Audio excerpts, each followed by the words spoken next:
I want to talk to Alfred from Florida, if that's all right with you, Jimmy. Yeah. All right, let's do that. Alfred, you are live with us on Talk Heathen. What's going on?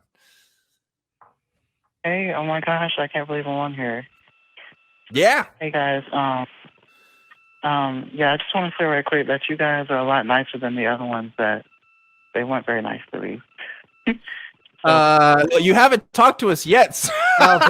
Alfred, I assure you that whatever evidence you have for that statement is very limited because no one has ever described me as such.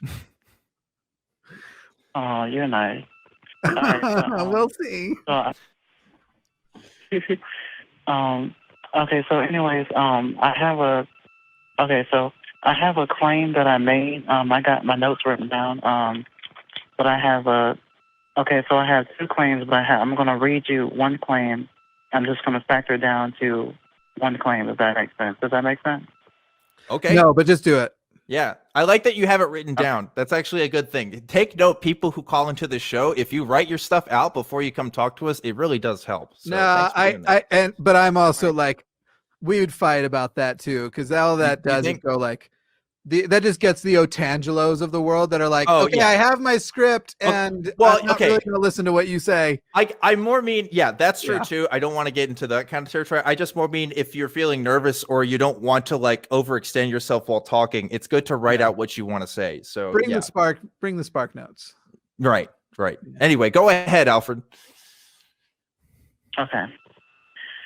So, as a spiritualist, I and many other spiritualists believe and accept the idea, based on the very close observation of the human reality, that this thing exists and governs and maintains the human world and human beings.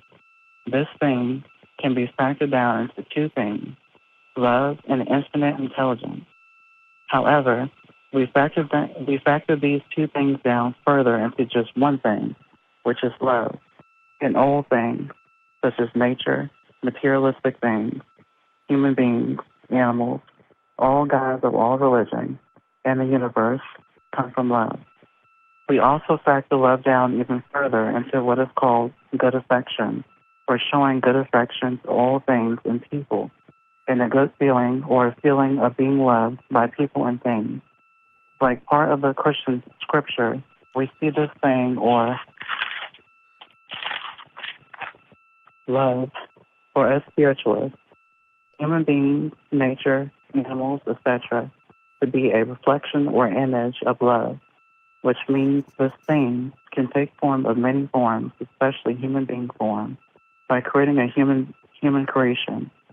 This thing can be in the form of I'm going to go ahead and go ahead, Jimmy, you go first. Alfred, let me just ask a couple of questions. First of all, in just a couple of words, how much longer was what you were going to read? Hello? Yeah, can you hear me, Alfred? Yes. Yeah, how much longer was this statement? It's not that long. Can I just finish reading that? No. So can I just ask you if this is the summary that after a lot of sitting and thinking, the concept you've come up with is that God and all things are love? No, that's not what I meant. Like, okay, for example, I can give you an example. So as a spiritualist, we believe that,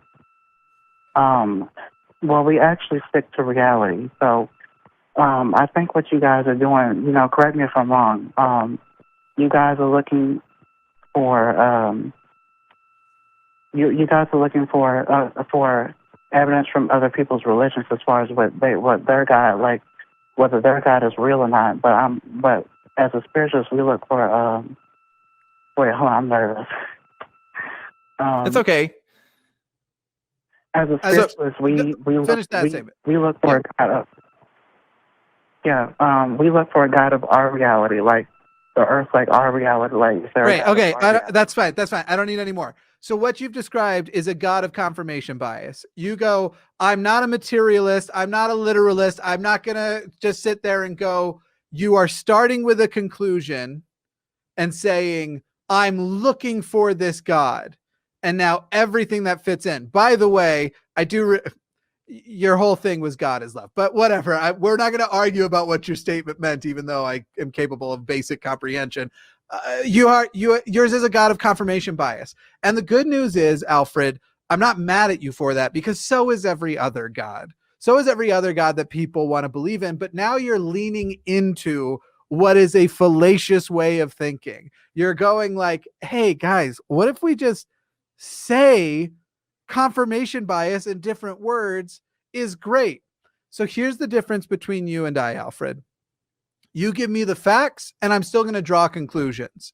That's definitely what's going to happen. And at times I'm going to get those conclusions wrong. It happens all the time, in fact, but I'm going to do my best. And because I know I get those conclusions wrong, new information is things I will consider, and I will try to update my conclusions to the best I can.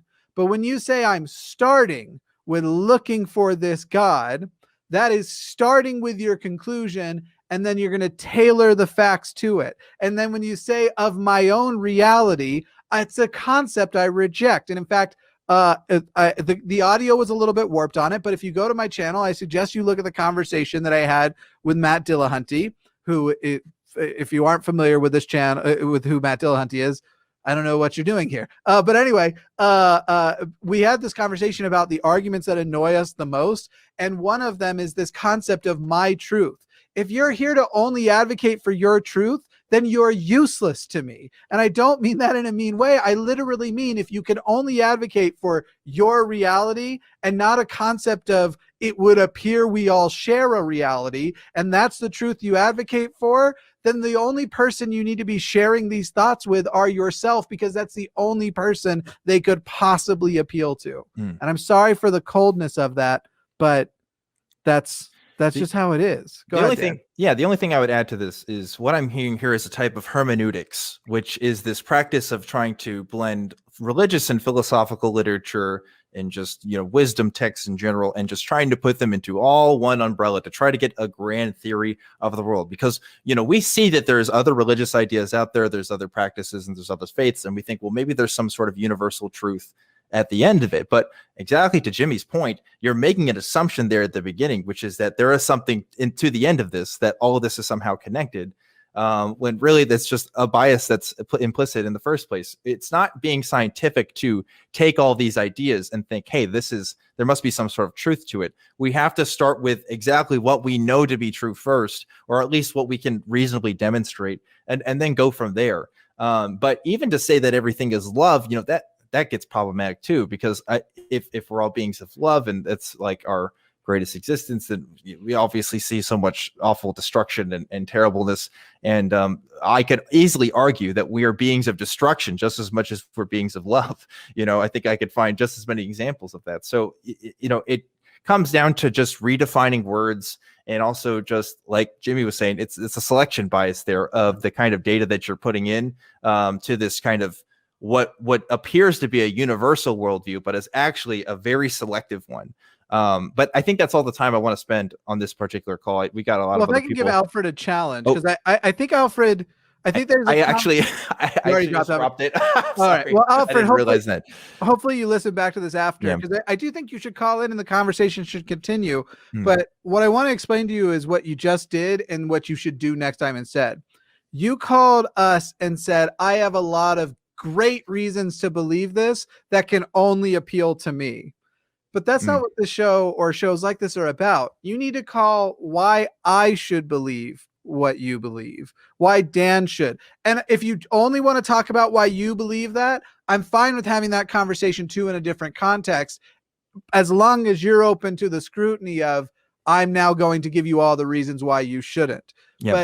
But here, I think the tagline of this show or this organization is, tell me why you believe what you believe, and why. Well, maybe not the why I should too, but that's the conversation I want to have.